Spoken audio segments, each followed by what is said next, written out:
এই ভিডিওতে থাকবে জনপ্রিয় 5টি পুজো প্যান্ডেলের শেষ মুহূর্তের প্রস্তুতি নিয়ে। এর মধ্যে কল্যাণী আইটিআই মোড় লিউমিনাস ক্লাবের পুজো প্যান্ডেল, যেখানে সামুদ্রিক ঝিনুকের কাজ শুরু হয়ে গেছে।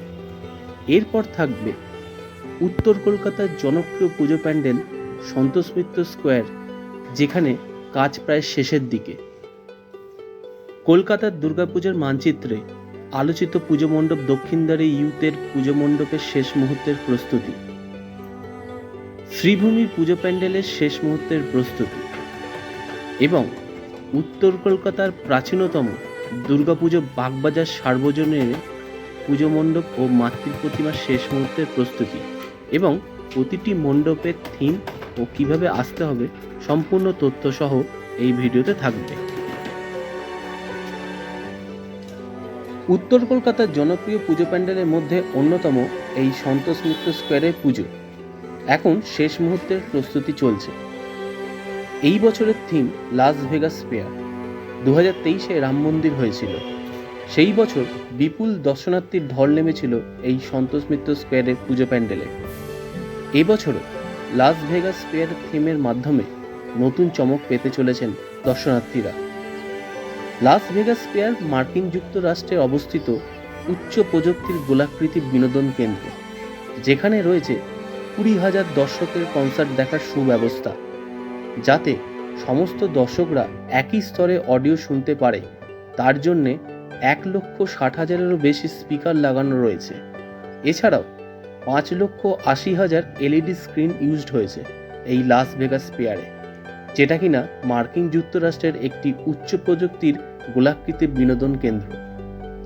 এই চিন্তা ভাবনায় লাস ভেগাস ফেয়ারের একটি অনুকরণ, যেটা কিনা বাঁশ, লোহা, বাটাম, প্লাই আরও নানান সামগ্রী দিয়ে মণ্ডপ শিল্পীদের কঠোর পরিশ্রমের মাধ্যমে দর্শনার্থীদের কাছে উপস্থাপনা করতে চলেছেন সন্তোষ মিত্র স্কোয়ারের পুজো প্যান্ডেল। এই পুজো প্যান্ডেলে আসলে লক্ষ্য করা যাবে আলোর খেলা, কারণ শোনা যাচ্ছে 1 লক্ষেরও বেশি ছোট ছোট এলইডি লাইটের মাধ্যমে মণ্ডপটিকে সজ্জিত করা হবে। মণ্ডপটির বাইরে যে গোলাকৃতি দেখা যাচ্ছে, মণ্ডপের ভেতরেও মাতৃ প্রতিমাকে নিয়ে আরও একটি অংশ নির্মিত হবে। এই পুজো প্যান্ডেলে মাঠের দুপাশের 2 দিকে এলইডি কাজ থাকবে। দিন ও রাতের বিভিন্ন রূপ লক্ষ্য করা যাবে এই পুজো মণ্ডপে। দিনের বেলা একরকম লাইট, রাতের বেলা আরেক রকম। মণ্ডপের ভেতরে এসির ব্যবস্থা থাকবে। বলা যেতে পারে দর্শনার্থীদের কাছে নতুন এক উপহার দিতে চলেছেন এই সন্তোষ মিত্র স্কোয়ারের পুজো প্যান্ডেল। এই পুজো মণ্ডপে আসতে হলে সবচেয়ে কাছের রেলওয়ে স্টেশন হলো শিয়ালদা। সেখান থেকে হেঁটে সহজেই চলে আসা যায়। এখন চলে এসেছি দক্ষিণদ্বারে ইউথ দুর্গাপুজো মণ্ডপের সামনে। কলকাতার দুর্গাপুজোর মানচিত্রে এক বহু আলোচিত নাম। দক্ষিণদ্বারে ইউথ দুর্গাপুজো এবছরের থিম হলো সিংহবাহিনী। এই বছর 24তম বর্ষের পুজো হতে চলেছে। এর ঠিক আগের বছর হয়েছিল যাপন কথা। সেই কনসেপ্টটি সারা বাংলায় সাড়া ফেলেছিল এবং এশিয়ান পেন্টস থেকে সম্মানিত হয়েছিলেন এই দক্ষিণদ্বারে ইউথ দুর্গাপুজো। সেই ধারাকে বজায় রাখতে এবারও সেই চেষ্টায় এক সম্পূর্ণ ভিন্ন কনসেপ্ট হলো সিংহবাহিনী। এই পুজো মণ্ডপে আসতে হলে সবচেয়ে কাছের রেলওয়ে স্টেশন হলো বিধাননগর রেলওয়ে স্টেশন। সেখান থেকে হেঁটে সহজে চলে আসা যায়।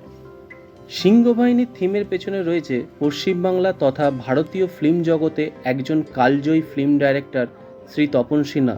তাকে ট্রিবিউট জানাতে এই কনসেপ্টের মধ্যে দিয়ে একটি প্রচেষ্টা। আগামী 2রা অক্টোবর শ্রী তপন সিনহার জন্মদিন এবং 100 বছর পূর্তি উপলক্ষে দক্ষিণদ্বারে ইউসে এই ট্রিবিউট জ্ঞাপন। সিনহার প্রথম ছবি অঙ্কুশ নারায়ণ গাঙ্গুলির গল্প সৈনিক অবলম্বনে নির্মিত কেন্দ্রীয় চরিত্রে হাতি ছিল। এরপরও তিনি সফেদ হাতি নির্মাণ করেছিলেন। মনে হয় সেই হাতির আদলে মূল মণ্ডপটি নির্মাণ করা হয়েছে, যেখানে মা দুর্গা অধিষ্ঠান করবেন। এরপরে 1994 সালে হুইল চেয়ার নির্মাণ করেন। সেই হুইল চেয়ারের এই মণ্ডপে লক্ষ্য করা যায়। 1924 সালের 2রা অক্টোবর বীরভূম জেলার জাজিক গ্রামে সিংহ পরিবারে জন্মগ্রহণ করেন। তিনি কলকাতা বিশ্ববিদ্যালয় থেকে পদার্থবিদ্যায় স্নাতকোত্তর করার পর 1946 সালে নিউ থিয়েটার স্টুডিওতে যোগ দেন। 1950 সালে লন্ডনে গিয়েছিলেন চলচ্চিত্র নির্মাণ শিখতে। ভারতীয় ফিল্ম জগতে সবথেকে শ্রেষ্ঠ পুরস্কার দাদাসাহেব ফালকে, সেই পুরস্কারে পুরস্কৃত হন তপন সিনহা। এই পুজো মণ্ডপের ভেতরে তপন সিনহার বিভিন্ন ছবির নিদর্শন তুলে ধরা হয়েছে। এছাড়াও সারা মাঠ জুড়ে তপন সিনহার জনপ্রিয় ছবির পোস্টার, আর্টিস্ট এবং ফিল্ম সংক্রান্ত নানা ছবি তুলে ধরা হয়েছে। তপন সিনহার কিছু জনপ্রিয় ছবি যেমন হাটে বাজারে, যেখানে অশোক কুমার এবং বৈজয়ন্তীমালা ছিলেন। এরপরে এক যে ছিল দেশ, সেখানে একজন উন্মাদ বিজ্ঞানীও ছিলেন। লৌহ কপাট, কমল মিত্র ছিলেন। সবুজ দ্বীপের রাজা, কাবুলিওয়ালা, গল্প হলো সত্যি, সাগিনা, যেখানে দিলীপ কুমার সায়রা বানু ছিলেন। যৌতুকগৃহ, ঝিন্দের বন্দি, নির্জন সৈকতে, এক ডক্টর কি মত, এই সমস্ত ছবি ভারতবাসী উপহার পেয়েছিলেন। সেই সবেরই নানান ছবি, আর্টিস্ট, সহকারী আর্টিস্ট সহ সম্পূর্ণ না হলেও পূর্ণতা পেয়েছে এই মণ্ডপে।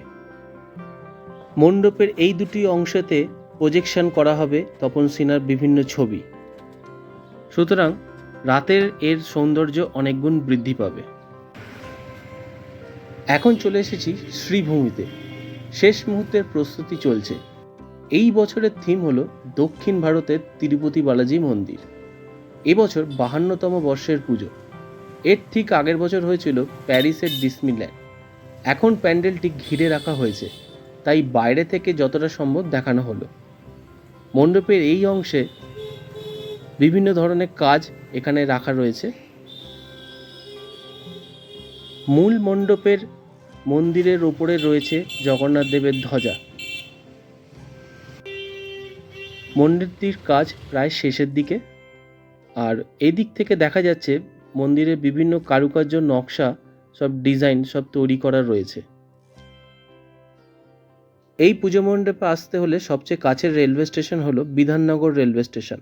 সেখান থেকে বাস কিংবা অটো করে শ্রীভূমি স্টপেজে নেমে পড়তে হবে। সেখান থেকে হেঁটেই সহজেই চলে আসা যায়। এখন কল্যাণী রেলওয়ে স্টেশন থেকে বেরিয়ে অটো করে আমরা চলে যাব হচ্ছে কল্যাণীর লিউমিনাস ক্লাব পুজো মণ্ডপের সামনে। এখন চলে এসেছি কল্যাণীর লিউমিনাস ক্লাবের শেষ মুহূর্তের প্রস্তুতি দেখতে। জোর কদমে মণ্ডপ শিল্পীরা কাজ করছেন। মণ্ডপের ভেতরে প্রবেশ নিষেধাজ্ঞা আছে, তাই বাইরে থেকে যতটা সম্ভব তুলে ধরা হলো। কল্যাণী লিউমিনাস ক্লাবের এবছরের থিম ব্যাংককের অরুণ মন্দির। এবার প্রায় 180 ফুটের আশেপাশে পুজো মণ্ডপটি হতে চলেছে। সামুদ্রিক ঝিনুক দিয়ে প্যান্ডেলটি তৈরি হবে এবং সেই কাজও চলছে। লাইটের খেলায় প্যান্ডেলটি অপূর্ব সৌন্দর্য সৃষ্টি হতে চলেছে। দিনের বেলায় এই পুজো মণ্ডপটি এখনই কত সুন্দর লাগছে, এটি যখন সম্পূর্ণ হবে এর সৌন্দর্য আরও বৃদ্ধি পাবে। এখন লক্ষ্য করা যাচ্ছে মণ্ডপের সামনে এই মাঠের এই অংশটিতে ইট দিয়ে একটি স্থানকে ঘিরে রাখা হয়েছে। সম্ভবত এখানে জলের ফোয়ারা থাকবে। এবছরের থিম ব্যাংককে অরুণ মন্দির। এই অরুণ মন্দির সম্পর্কে কিছু কথা জেনে নেওয়া যাক। সেটি হলো থাইল্যান্ডের রাজধানী ব্যাংকক, আর এই ব্যাংককে অবস্থিত অরুণ মন্দির এটি একটি বৌদ্ধ মন্দির। এই মন্দিরটি ছায়াপ্রায়া নদীর তীরে অবস্থিত। নদীর তীরে অবস্থিতের জন্য অনেকেই নৌকা করে এই মন্দিরটি দর্শন করতে যান। এই মন্দিরের প্রকৃত উচ্চতা হলো কম বেশি 270 ফুটের মতো। অসাধারণ কারুকার্যের নির্মাণ হয়েছে। হিন্দু দেবতা অরুণা থেকে মন্দিরটির নাম এসেছে। এখানে লক্ষ্য করা যাচ্ছে মণ্ডপ শিল্পীরা ব্যস্ততার মধ্যে কাজ করে চলেছেন। এই পুজো মণ্ডপের জনপ্রিয়তা এখন সারা বাংলা জুড়ে। কল্যাণী লিউমিনাস ক্লাবের দুর্গাপুজো মণ্ডপের প্যান্ডেলটি একটি বিশাল বড় মাঠের মধ্যে হয়ে থাকে। এই সেই মাঠ। এই মাঠটিকে এখন বাঁশ দিয়ে চারদিক দিয়ে ঘিরে রাখা হয়েছে। এই সেই বাঁশ, এই বাঁশ দিয়ে চারদিক দিয়ে ঘিরে রাখা হয়েছে।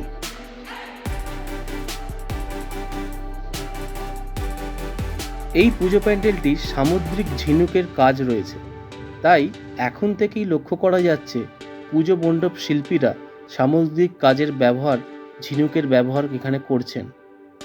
এখন থেকেই কত সুন্দর লাগছে এর ডিজাইনগুলি।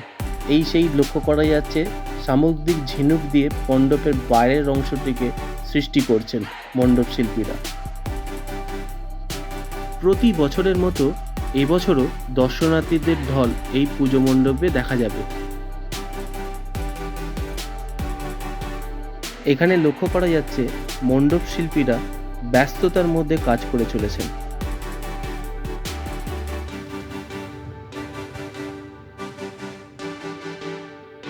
এখন চলে এসেছি উত্তর কলকাতার প্রাচীনতম পুজোগুলির মধ্যে অন্যতম বাগবাজার সার্বজনীন দুর্গাপুজোতে। এবছরের নিবেদন সম্ভবত রাজস্থানের হাওয়া মহল। এবছর 106 বছরের পুজো হতে চলেছে। এই পুজোর সঙ্গে যুক্ত ছিলেন নেতাজি সুভাষচন্দ্র বসু মতো ব্যক্তিত্বরা। এটি বহু প্রাচীন পুজো। উত্তর কলকাতার প্রাচীন পুজোগুলির মধ্যে এটি অন্যতম। এই পুজো মণ্ডপে আসতে হলে সবচেয়ে কাছের রেলওয়ে স্টেশন হলো বাগবাজার রেলওয়ে স্টেশন। সেখান থেকে বেরিয়ে সামনেই এই পুজো অনুষ্ঠিত হয়ে থাকে। এখন লক্ষ্য করা যাচ্ছে এই পুজো মণ্ডপের সমস্ত কাজ শুরু হয়ে গেছে। মণ্ডপ শিল্পীরা কাজ করে চলেছেন। এখানে সব প্লাইউডের সমস্ত কাজ রয়েছে। বাগবাজার পুজোর বৈশিষ্ট্য হলো এখানে বেশিরভাগটা বাঁশ এবং প্লাইয়ের ব্যবহার হয়ে থাকে। প্রতি বছরই তাই হয়ে থাকে, এবছরও ব্যতিক্রম নয়। তাই এখানে মণ্ডপ শিল্পীরা সমস্ত প্লাইয়ের কাজগুলোকে আলাদা আলাদা করে সব রাখা রয়েছে। এইগুলি সব ইনস্টলেশন হবে পুজো মণ্ডপের। মণ্ডপের এই ওপরের অংশটিতে একটি বড় ঝাড়বাতি লাগানো হবে। প্রতি বছরই লাগানো হয়ে থাকে। এর সৌন্দর্য অনেক গুণ বৃদ্ধি পেয়ে যায়। আর মণ্ডপের বাইরে এরকম প্লাইয়ের কাজ সমস্ত রাখা রয়েছে। এইগুলো মণ্ডপের গায়েতে ইনস্টলেশন হবে। বলা যেতে পারে বাগবাজারের দুর্গাপুজো উত্তর কলকাতার একটি ঐতিহ্য।